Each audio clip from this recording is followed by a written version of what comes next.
Welcome, everyone. What a treat to have you here for what I'm reliably informed is technical webinar 12, where we will answer questions like what have we been up to on D-TRO the last couple of months, and how did Simon get into the lobby when he was the only person in the lobby? What are you doing different, Simon? Do let us know. And let us know if you can in the chat, or we do have the Q&A open this time. So please put your questions into the Q&A and we will get to those either as we go or in the dedicated Q&A section. And talking of the dedicated Q&A section, let's have a look at where that fits on our agenda. Thank you, Gareth. So we're going to have a very brief introduction to D-TRO from Dr. Gareth Tilley, our stakeholder engagement lead. I've challenged him to do that in 1 minute or less. We're going to have John Cooper talk to us about the previous webinar, and then we'll get into all kinds of stuff from John Harrod Booth, Gareth Tilley, and our tech lead, Ben Pawley. So without further ado, I've heard about it talked on the playground, Dr. Tilley, but what is D-TRO? Thanks, Paul. Quick intro to D-TRO. So we're conscious that we do have new people coming onto these webinars regularly. So we do want to just give that very high level introduction to the service. So I'm sure most people know it's an API first service, and it's about TRAs, mainly local authorities, publishing digital extracts of traffic regulation orders to the service that goes into a central database, and then that can then be consumed by open API. Any data consumer then can then come in and extract those TRO, that in digital extract that information to put in whatever service products that they wish to use that data. So it's an API first service. We've got a lot of work to centralize the TROs. What we've done is create a detailed data specification. We've got a data model with that. We've got associated JSON schema. And then to support people in the community, we've created things like example files. There's quite a lot to that data spec. And then in terms of these webinars, the focus is very much on the technical side. Certainly in terms of delivery of the service and technical specification, we've done that very much with an iterative process with the community through private beta in particular. And these webinars feedback some of the information, some of our thinking on the technical side that through our channels that we've got with you in the community through the GitHub, our user research, which we've been regularly doing, and thanks again to people who've contributed to those sessions. Got regular one-to-one sessions, and we get a lot of really useful feedback at conferences too. Paul, it was a very quick overview. Not sure I hit the minute mark, but that's D-TRO in a nutshell. But at least it was on your mind, Gareth, so it served its purpose. Talking of things that serve their purpose, we're now going to hear from product owner for digital traffic orders. Ladies and gentlemen, with the beta update, we're calling it now, apparently, it's John Cooper. Love how your background matches the slide. Thanks very much, Paul. And obviously, the biggest piece of news since the last webinar is the launch of public beta on the 24th September. If some of you have been watching the activity on the service since then, you might have thought, oh, that's not been a lot happening, and we've kind of just been trundling along like we were doing through the summer. However, there is some good news to report now that we are 4 weeks in. And if you could go to the next slide, we'll run through some of the good news stories on what's happening on the service, both in terms of the actual numbers of usage and our state of readiness with publishers and consumers having registered for the service. So you'll see this graph shows how the number of applications has increased quite a lot from between private beta and public beta, both for consumers and publishers. It's about double of the number for consumers, and even more than that, approximately 4 or 5 times the number of publisher apps have gone live on the service. Next slide, please. Now, consumers accessing the data is all exactly what D-TRO is about. We've made it open data, and we want as many people as possible to come in and access. You'll see that those requests per day have doubled from public beta to private beta. And obviously that's related to those numbers of applications that you saw on the previous slide. So that's another good news story. Go to the next slide. Now we're talking about the rate of publication of orders. And this has just really started to tick up now. You'll see there's a breakdown between temporaries and permanents, and you will see from this that the dominant type of order on D-TRO is still the temporary orders. There will just be, by their nature, more temporary orders, but as more apps that are for permanent orders come on stream, we expect the permanent orders to start ticking upwards as well. Next one. There's just one more here. This shows how the trend has gone through from the start of private beta back in about a year ago, where we had virtually nothing at first, and then come December, things started ramping up. We had a kind of peak period through winter of 2025. Then there was a lull through the summer. You'll see how the numbers of orders of temporaries versus permanents, that distribution shown again here. But then the good news is that after public beta launch, numbers are starting to tick back up. And we would expect that if this graph is drawn again in a couple of weeks, that last bar in the Manhattan chart will exceed any of the other ones. And it will keep on growing as more and more publishers come on board. So there's a recap of what's happening in terms of usage as a service. If we could just go now on to a bit more generalities. We had the launch and integration of version 3.5 and more on the production launch coming up later in the webinar. That is due on Monday, though. So watch out for that going live. We also launched the D-TRO advisory group. This is a much valued group of experts who will feed into the future direction and technical aspects of the service. We had the first meeting a couple of weeks ago. We're just on the cusp of getting all the documentation out following that. And we will be holding another one of those in early December. GitHub continues, and we're now up to 120, I see, on issues. We continue to have daily triage, where we take all the questions that are received by all multiple means. We even had a question that we answered from somebody who commented on a YouTube video.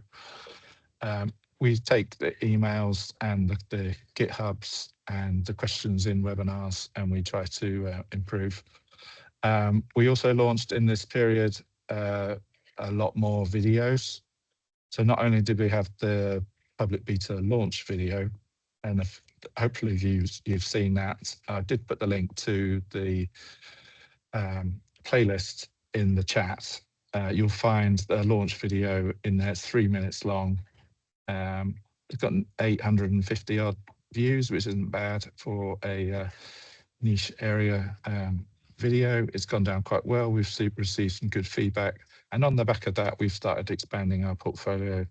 We're launching shorter help videos, including some that are chunked off a previous webinar and some other original content, and we'll continue to add that content as we go on.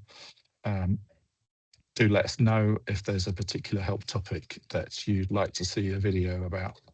And then there'll be much more on this later on in the webinar, but we've continued to develop the service, conduct research, looking forward to what's coming up next on the service as we move out of minimum viable product into a enhanced service offering other things. And the user research, the advisory group, all the questions we received, they all feed into this, and we continue to work out how to make D-TRO even better. So I think that's all for me in terms of summarising where we've got to since the last one. And it's back to Paul. Thanks, John.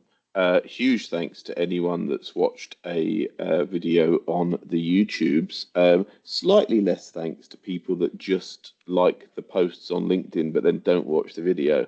But we'll take it. We'll take it, you know. Now, over to Dr. Gareth Tilley to talk about use cases. Doctor. Thanks, Paul. Yeah, given what John was just saying and the increase in D-TROs in the service, increase in volume of publishers and increase of data consumers, we are again focusing on use cases and looking at how the data in the service is being used and will be used in the future. There's quite a few we've already got some detailed discussions with people in the community, but would really like to hear from more people out there. And we're really keen to track the end-to-end, so where it's all the way through from a TRA publishing to the service and that information going out through a data consumer to an end user. That's kind of really what we want to target and get some really good case studies on that. So to give a flavour of some of the areas that we've had discussions with people on, network management, this won't surprise you, but integration into urban traffic management and control systems, so around diversion planning, for example, also permanent TRO information going to those services. Utility companies, not just, I mean, they obviously are a generator for TROs through permitting, but also when we've spoken to them, they actually do want information from the D-TRO service about how they can run their services more effectively. So getting information on around where they can park vehicles, what kind of restrictions are already in place on an area where they might be doing some utilities works would be really valuable to those companies. So it's for them as a data consumer rather than them as part of the publishing. We've been having some interesting discussions with them. Parking, we're in regular dialogue with the Good Folk National Parking Platform, and we will be looking to work with them to integrate and feed our D-TRO data into MPP as an ongoing process, really. In terms of public transport, we obviously hold diversions for routes, and we know that people on the bus real-time side, the bus scheduling side, the bus operator side, interested in kind of how that process can be a bit more automated. So if we know a closure is coming up from a temporary traffic regulation order, they can do the scheduling in advance and get that into the services and the bus real-time systems for passengers and drivers effectively. Bridge strikes, it's obviously a really critical safety issue. The service does hold data. The D-TRO service does hold data on bridge strikes. It appreciates it's not mandatory for that to be entered, but when we've had discussions with others in the wider ecosystem like GeoPlace, offensive GeoPlace, people appreciate that D-TRO would be a good repository for this information. We've got a good use case being developed with a local authority who'll be populating their bridge height data into the service, and then we're looking to the whole end-to-end chain through to the companies that do the alerts in buses, talking to the bus operators about how we can do that, and or get that data into their services directly then into the cab to reduce this and kind of reduce the risk in this space. The final one I wanted to touch upon was on emergency services. So again, when emergency services like ambulances are being dispatched, it's getting that accurate information into their route planning, what's closed, what roads are open, what roads are closed, and what restrictions are on. So that gives a flavour of the breadth of use case we're already in dialogue with the community about. But really today, what I wanted to say was please email us if you've got any use cases that you're developing, you're keen to see developed, particularly if you're a local authority, we're keen to track end-to-end processes that add value back to local authorities in particular. But equally, if you're a data consumer who has got a different service, which is on that list as well. So really, call to arms, and if people can email us or reach out directly, that would be fantastic. Back to you, Paul. Thank you, Gareth. You made that much more interesting than I thought it was going to be. Now, talking of interesting, it's my pleasure to hand over to our tech lead, ladies and gentlemen, a specification update from Ben. Paulie. Thank you very much, Paul. So yes, we thought it would be useful to provide a brief update on the current release schedule. So if you're actively publishing or consuming from the service, you are probably well aware that versions 3.4 and versions 3.4.1 are both in our integration and production environments and active, with a plan to deprecate them at some point next year around spring. Version 3.5 is the newest iteration of the data specification. This has been active in our integration environment since the end of September, the 30th of September, and it's due for launch into our production environment next week. So on Monday, we'll be rolling that deployment out, and you can start actively publishing against version 3.5 in production, and consumers will hopefully start seeing D-TROs being published against that specification in production as well. Thinking a little bit forward, further ahead, 3.6 will be our next release, major release, and this is planned for spring 2026. So a little bit away yet, but we're starting thinking about it early so that we can make sure we can encompass everything that the data model needs to for you guys to use it. Next slide, please. So just a little bit more about version 3.5. As I mentioned, it's been active since the end of September. There's been a small number of submissions against it. So 0.72% of all the D-TRO submissions in that integration environment have been submitted against version 3.5. It is a small number in comparison to other versions, but that's perhaps expected. And thank you to those who have published against it, tested their applications against it, and provided feedback for us so that we can change everything, make sure everything's in line prior to the production launch. And it's also really great to see people updating their applications to work with the later versions of the data model. So thank you for that. And just to reiterate, 3.5 will be being deployed in our production environment next week, 27th of October. So please be on the lookout for that. That's me. Back to you, Paul, I think. Thank you very much, Ben. Well, it's my great pleasure to introduce John Howard Booth here to talk about spatial data formats. I look forward to learning a thing or three. John. Good afternoon, everybody. And during the last technical webinar, we ran a Mentimeter poll, and I only picked out one particular slide, and that was a discussion around what data formats would be suitable for your organization. And we've got a nice spectrum of different answers. I suppose we're glad to see that the top of the poll is our current format, but we also see things like Esri shapefiles and GIF packages. And so we recognise there is a need to at least investigate in this area what the art of the possible is and what might make sense. Next slide, please. What I'm particularly focused on is really around trying to get data into the system. We recognise that the needs of the data publishers may be different from the data consumers, and so we're going to split apart the two discussions. We may, of course, find some commonality between those, but what we have been doing is some ongoing investigation. So PA have been examining different potential formats. So just by way of illustration, you can see on the left-hand side, we do have a GeoPackage model which mimics a D-TRO record. And we've also been producing GeoJSON outputs, which you can readily read into GIS system, as illustrated by the right two slides. So we are looking at these as possibilities, but really what we would like to do is to take that discussion a little bit further forward. So next slide, please.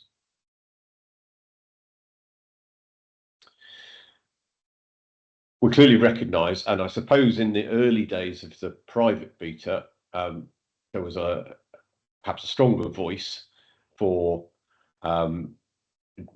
in favour of different formats, and I will make the distinction for Paul's benefit. Of course, we are talking about data formats. That also includes how you code spatial data. So data formats like GeoJSON also have a specific way of encoding GeoJSON, and also coordinate referencing systems. So we're baselined upon using British National Grid, but we've certainly seen some demand coming to produce or have the ability for publishers to produce in standard GIS formats, possibly using encoding mechanisms like GeoJSON or GeoPackages, and possibly using different coordinate referencing systems such as WGS84. So we're not blind to the requests that have been coming forward, and we are starting to more actively work in this space. In particular, on this topic, we'd like to talk to any TRAs who wish to self-serve to really examine the need further. So we would invite you, please, if you are interested in contributing to that discussion, please email us at the D-TRO mailbox. My colleague said get it done by Friday. So sorry, guys, you've got a couple of days to do it. But just drop us an email and say you'd be interested in contributing to that. Depending on how many we get, you might find that we hone that group down a little bit. If there's lots, if there's a handful, then we'll talk to you all to have more in-depth conversations. And that's it from me. And now I'm going to hand it over back to Paul. Thank you so much, JHB. Well, it's a JHB sandwich because now we go back to Ben Pawley to hear about consumer endpoints. Take it away, Ben. Thank you again, Paul. So we thought this would be a great opportunity, given that we've now in public beta and we've got much better adoption of the service, more consumers, more publishers come in, to have a brief revisit about the consumer endpoints that the service offers and how you would actually retrieve D-TROs, the various ways for doing that. So firstly, we have the /D-TRO/ID endpoint. So this is the endpoint that you would use for retrieving a single D-TRO from the service. So a D-TRO that has been published gets a unique identifier generated, and then anyone can request to retrieve that D-TRO back by using that ID. But getting a single D-TRO might not always be the way that you'd like to go. So there are other methods that we offer. The ability to retrieve all D-TROs. So we wanted to bring this one to the attention because this is something that's relatively new. We have a job that runs early morning every single day that will export all the D-TROs that exist in the service to a bucket in our cloud provider. And then this /D-TRO/all endpoint is a mechanism that allows users to request a link to that file, and they can use that link to download everything that exists in the D-TRO service. That's a timed link, so it's only valid for, I think, an hour after it's generated, but that should give you enough time to download the file. There's quite a lot of D-TROs in the service, so this is a really great way of getting absolutely everything in an efficient way that serves the needs of the users. The final endpoint that we wanted to bring to the attention of you was the search endpoint. So this is the endpoint that you would use. You might not need to retrieve absolutely everything. You might be interested in a subset of D-TROs that match a specific search criteria. So that's what this endpoint exists for. You can hit this endpoint, passing in some search criteria, and it will filter to those D-TROs that match that criteria and return them to you in a paginated fashion that you can iterate through. So there's a bit of a technical challenge for the service because D-TROs can be quite large. We've seen some very, very large D-TROs. So the challenge for us is how do we store this in a way that is efficient, both in terms of storing and efficient in terms of searching so that people can get it back out. One of the things that we do is we parse out from the D-TRO orders common fields that we think people will use to search on, things like publication dates, deletion dates, all those sorts of things. I've listed those out underneath, so we'll just run through them. So yeah, publication, modification, deletion times, TRA creators, owners, and TRO names, regulation types, vehicle types, and regulation start and end dates. So these are the common things that we pull out and allow users to search on. It's not feasible for us to be able to allow arbitrary searching of D-TROs based on any fields that exist in those payloads. It's due to the size, the nested structure, and generally just the complexity of those. But what we are interested in is understanding from you if there's anything that we're missing. So we obviously want to make a service that caters to the needs of the people who are trying to use it, and that they can retrieve D-TROs in a way that is useful and usable for them. So just to finish this section off, we'd like to kind of open the floor a little bit. We've made a Mentimeter poll, which I will now steal the screen of so we can look at this live, where we're asking a couple of questions about this generally. So firstly, we'd love to know, are you happy with the search criteria that exists in the service at the moment? So let me share my screen. Hopefully you can all visit menti.com, or those of you who are able to can visit menti.com. You can use that joining code up there, and then you should hopefully see a form that allows you to fill out this question, and then shortly I'll move on to the next one. So yeah, this question is, are you happy with the current D-TRO search criteria? Just give a couple of moments. I won't sit here for too long, but give people the chance to fill this out. Should mention also that this will exist for another couple of days as well. So if you've not got the opportunity right now to do it, but you may have over the coming day or two, please do. We're really interested in the results, obviously, because it helps us shape the service and make it better for everybody. Cool. So it's good to see that the majority at the moment is yes. Cool. Perhaps give it another 10 seconds or so. Seems a little bit stable, so that's great. Okay, great. So yeah, majority yes, but as expected, there's always room for improvement, right? So the next question that we'd like to ask, and this is the final question, is what search criteria would be beneficial for you as a user? This should hopefully have updated on your screens to give you the opportunity to enter an answer or a couple of answers to this question, and this should build us a nice little word cloud, which will help us identify what those common themes are that people are asking for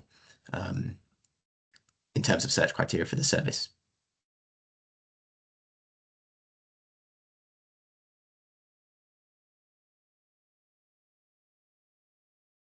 Great, so a couple of things coming through already. Yeah, geographic region is a really interesting one. I think spatial search, we've had discussions before with people who've said this, and it's probably something you'd expect from a service with spatial data in this way. So it's good to see it coming up again. It kind of aligns with what we're thinking. Excellent.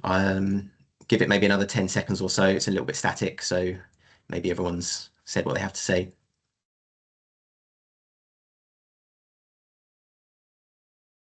Cool. Oh, spatial search coming in again, big. Excellent.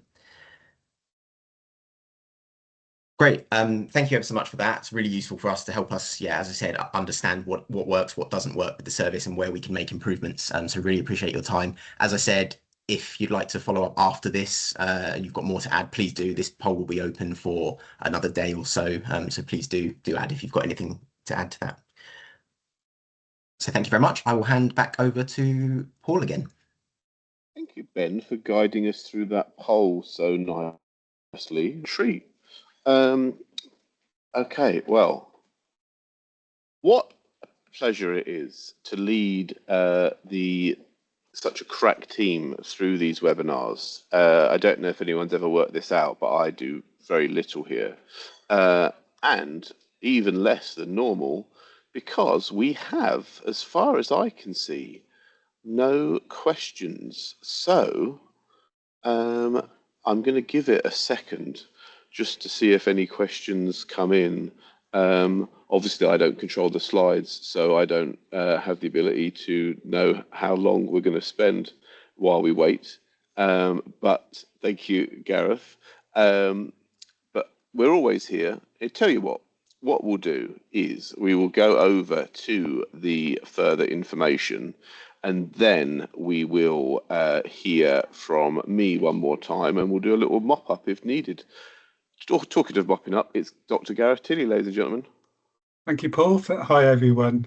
Just usual slides to round up our engagement plan and where you can get further information, which I'm sure a fair few of you know. So in terms of the engagement program, heading into towards the end of the year, so we'll be doing a further webinar. We're just finalising and agreeing the date for that at the moment, but it'll be the end of November is the plan. So that'll be the next webinar. And we're also planning a further session with the advisory group as well. So we'll do those in a month or so's time. There's 2 conferences, back-to-back days. We'll be presenting, so John Cooper and myself will be presenting on D-TRO's Traffic and Parking Conference. That's run by Landor. That's in Manchester on the 5th of November on Bonfire Night. So we're also on a panel at that conference as well. So it should be a good interactive session for people to attend if people wish to have a trip to Manchester.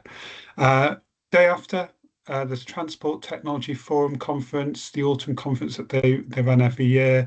That's in the usual place that people who've been to Birmingham before. That's in the IET building there, and that's on the 6th of November. So the next day we'll be down in Birmingham. So really hoping that we'll see quite a few people there, and good opportunity to speak to us directly as ever. Just in terms of comms, main channel, these technical webinars, along with our normal webinars, they will be presented and uploaded directly onto YouTube, so you can watch at your leisure and just run through any bits you wish to see again. We've got the whole back catalogue there, so feel free to dip into that. We've also got our GitHub page. I think it was said earlier that we're nearly on 120 odd issues, so that's an open board. Any technical questions, just use that. People know where that is, and it's really well used. The list of places, so we've got the website, which is around the service and onboarding. We've got the email. It is a slightly different email. It's got the hyphen in it now. The older email still works, but we're really phasing that out. So it's d-tro@dft.gov.uk. GitHub, I've just mentioned. We do have the Transport Technology Forum webpage as well. That's got YouTube playlist. It's got newsletters. It's got details around conferences we're attending and all good things like that. So it's got the FAQ as well and guidance documentation on it as well. So that's a summary of further information. I think most people on the webinar will be aware of those by now. Back to yourself, Paul. Wow. Thank you very much, Gareth. We hope to see some of you in Manchester or Birmingham. Wow, okay.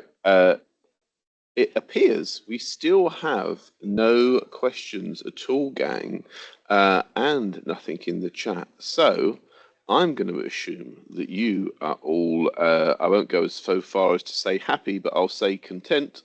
What a great webinar. Take care of yourselves and see you on the main feed D-TRO webinar next month. Stay frosty out there. I thought I was on camera. No worries at all. Take care. Goodbye.